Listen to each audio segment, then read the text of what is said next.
So if we look at the next point, is integrity. Integrity. Have you heard of that word?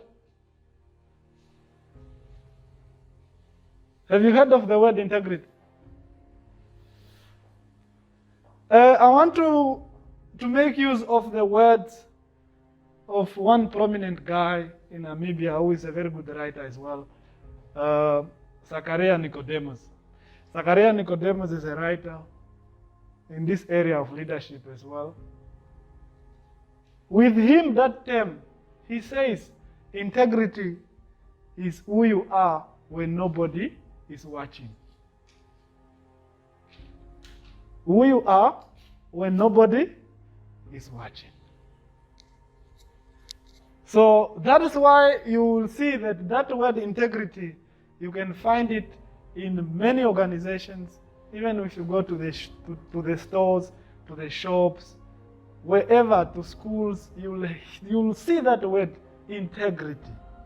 From today on, know that integrity is talking about who you should be when nobody is watching. Who are you even when no one is looking at you? That is what it means.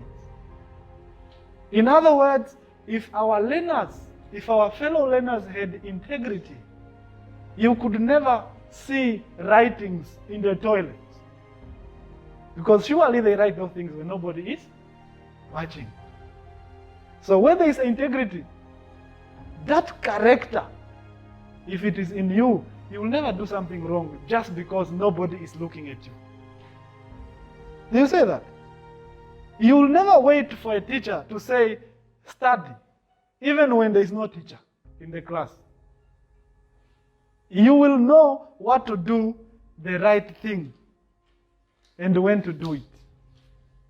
So integrity is a very, very important term in leadership. In other words, if you have very good integrity, you will never involve yourself into corruption. And corruption does not only talk about state resources. Corruption is also here at school. Corruption is also in the DH. When you are taking 5 slices and you are giving 2 to your friend. That's where it starts. So if you have integrity, you will do that. You will not do that. So simply take integrity is who you are and what you do when nobody else is watching. It's there. Our learners will do so many funny things when they think nobody is watching them.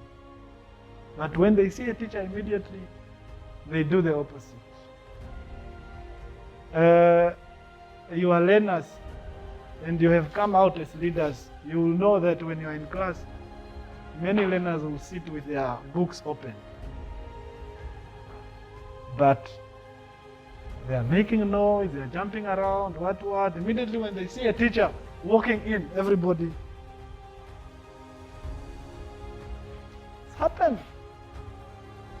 Jumping, making noise, what, saying every type of things. When they see a teacher, everyone, the class goes silent. Everybody's doing. So if that integrity was present, do you think they could do that? Do you think you would do that? When you understand that to lead your life, you are supposed to be very, very, very integral. You cannot do that.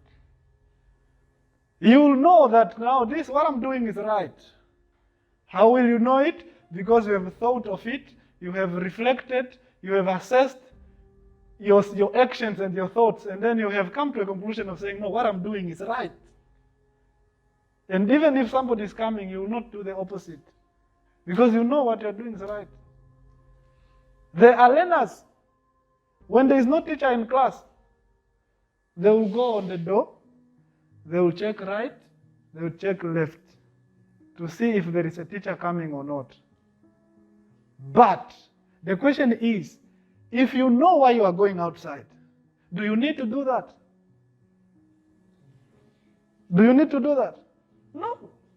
If I know that the reason why I'm standing up is for me to go to the restroom, to the toilet, even if it's a principal, I have to go, and when I'm asked, I have to say I'm going to the toilet. But if you don't know, you will go out on the door, you will check this side, you check the other side. There is no teacher, you go. If there is a teacher, you come and sit. That is what we are living with each and every day. We have people who don't know what they are doing on a daily basis. So we need to step in and take the lead. Make sure that we transfer this logic, this consciousness into our learners. If we will not do it, you will see that your term of being an LRC will be boring. You will go out and you look back, you have not achieved anything. So integrity is very, very important. Cultivate it in yourself and have time to cultivate it in your learners. See, a school is a very big asset that you will not even know until you are old, that your child will also come and sit on the same desk, on the same chair that you are using. The same walls that you are writing on. Your child will also come and add the writing. Unfortunately, they will not know that this is my father. This is my mother. Because by then, maybe you have dropped your nickname. Slicer was here. Stiger was here. And then you continue and put on the year. Unfortunately, your child will not know that this was my parent. But just know that they will come through here. They will come through here. So a school is an asset that should not only be taken care of by the security guards or by the teacher or the principal. The learners as well need to help in making sure that the school is well looked after. For the future generation to come and use the same. We cannot afford having schools and have all the window glasses broken because the people that were there first were very careless. No, you need to make a difference. And you will only make a difference if you understand why you stood as a leader.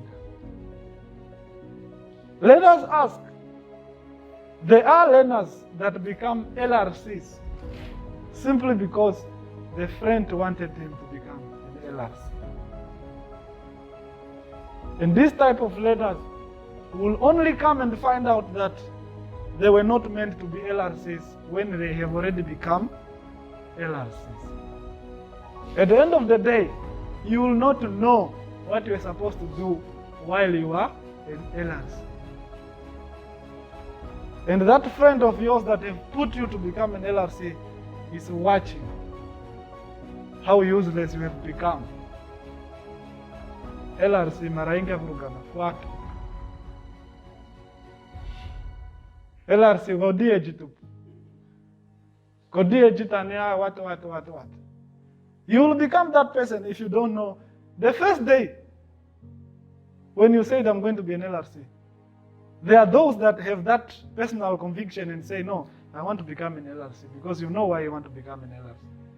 And there are those people that are just elected. And when they are elected, they are unable to turn down that nomination. Just go with the flow and say, okay, let me become an LRC. I think then there's nobody that has ever died because of becoming an LRC. Let me just be. So democracy is a very big word.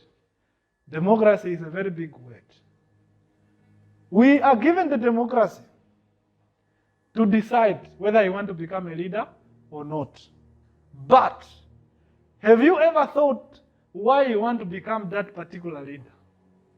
Do you think you will really perform when you take that position? Democracy should remind us of such things. When I'm deciding to become a leader, it is my democratic right. Nobody can say, no, you cannot become. I can stand and people, if they want, they will elect me. If not, they will not. Democratically, I'm given that right to stand, and you are given that right. But the question is, why are you standing? Are you really standing to serve the people, or you are standing because you want to benefit in that position? Or you want to disadvantage others in that position? Why are you standing? Or why did you stand? That is the question that needs to be answered. If you don't answer that question, then you'll be a leader who will not even know when you are involving yourself in corruption. You will realize when you are behind bars, and then it's too late. Because if you know why you have told yourself to become a leader, or why you have accepted, because there are those leadership positions where you are just appointed, and you have the right to say no if you are not ready. But then if you are ready, make sure that you serve the people. And your people are your fellow learners. They have given you that mandate. Don't fail them, because you simply failed to understand yourself. Understand yourself before you will serve those guys, before you will understand their needs. Those guys have needs. Those guys have needs. Those guys have teachers who are terrorizing them. You are their voice. Talk about it. Starts here.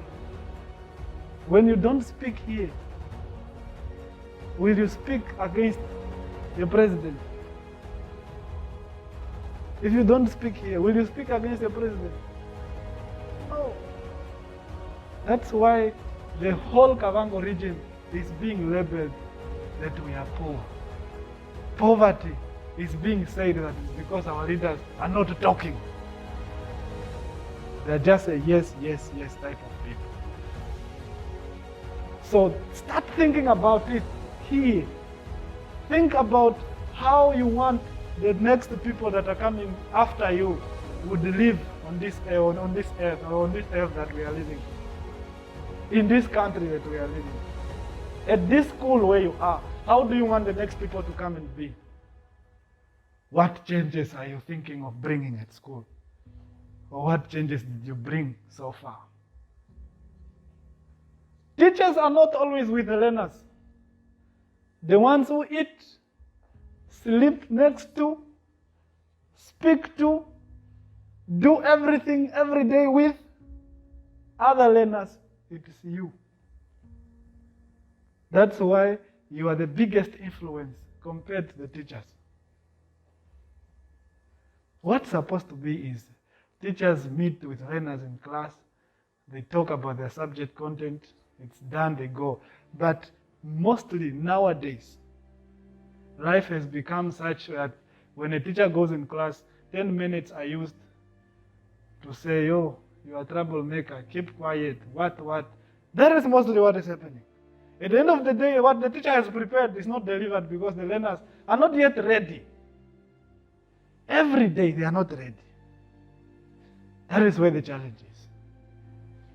But if everything was good in terms of discipline, attitude, we come to class, we teach, you listen, you go, the next teacher comes just like that.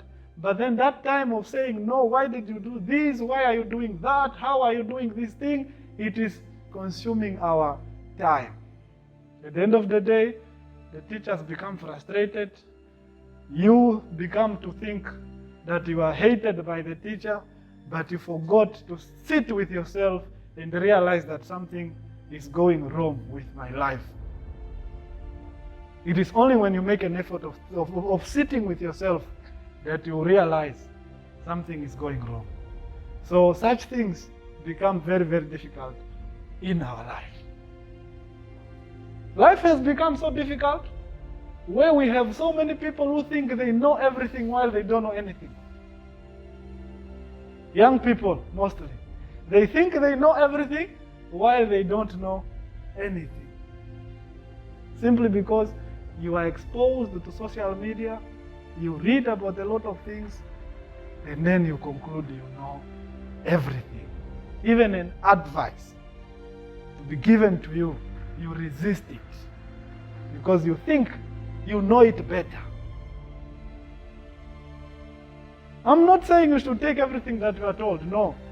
You should still have that mandate, that right of rejecting what is not right into your life and what is right into your life. And I don't think an advice that is coming from a matured person after you have shown that you need such advice will be seen wrong by you. I don't think so. And if you take that effort and apply it, it will be simple. You will know when somebody is talking to you or is putting some sense in your skull, you will know that this person is worth listening to. But if you don't know that, it becomes a problem. I should tell you that is the right thing. And that is why I want to take this very seriously, that we give young people the opportunity to realize that what they have thought yesterday was not right. And they still have a chance to make it right. Your anger, we addressed it under emotional intelligence. If you have the ability to manage your emotions, you will never shout at them. You know, I should tell you that we have come to a point in life where an insult should not make you angry. Like, I cannot get angry if you insult me. I am at that stage. But it becomes very difficult with young people. You insult me. I mean, that is a statement. That is your opinion about me. I know I'm not what you are saying. So anger shouldn't make anybody